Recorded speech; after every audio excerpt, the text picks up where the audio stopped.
One of the many advantages of being the last profession to digitize is that the legal industry can learn from the lessons that other industries learned previously. And these lessons often came at great expense, and plenty has been written and said about them. It's all out there for anyone to look up and study, which is something that lawyers do rather well. Lawyers are keen on having things tailored to them specifically, perhaps because it's what they do for their clients. So I suggest that instead of calling these lessons learned, that we make them more accessible by calling them case history or precedent. I hope that sounds better. I hope it sounds better because the revolution that the banking industry went through between 1980 and today has established a lot of relevant precedent. Okay, when I was a kid growing up, first in London, then in Frankfurt, then in New York, I saw deregulation and internationalization and technology radically change the financial industry. Lawyers ought to shudder about how much talk there is about how much talk there was then about the client-broker relationship and how that was going to protect the incumbents. What you need to understand is that a relationship is built on trust, and trust takes time. And well, precedent says it'd be a good idea to have a plan B. Be ready to embrace change, and especially technology, or risk going out of business. And do it not least because embracing change and innovation and technology worked out rather well for the banking industry.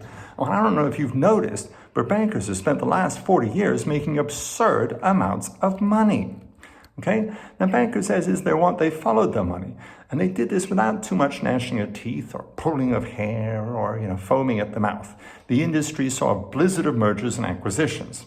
Does that sound familiar? Especially across border. Yeah, that ought to sound familiar. Okay?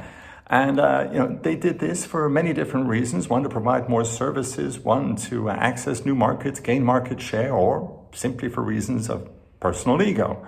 Okay? A few of these banks became really, really big and really, really successful. And many of the banks that didn't do this expansion, didn't go international, they got squeezed by the big banks that had the power of scale. The banks that hid behind national legislation and regulation to avoid having to change, they usually suffered. Okay? Some who read the writing on the wall and used that time to prepare, they often did spectacularly well. Okay, lawyers don't have to think up how and the why of innovation from scratch, right? How to do cross-border partnerships, why to internationalize. You can look at the precedent. What worked for the banks? What didn't work for the banks? And why? You can look it all up. Lawyers love that kind of stuff. I mean, this is your thing, people. Get to it, okay? Once upon a time, we knew the names of the few super rich bankers. But now, they're 10 a penny, they're everywhere. Yeah? It used to be that really successful lawyers and really successful bankers, both did really well. But nowadays, really successful lawyers are millionaires and really successful bankers are billionaires.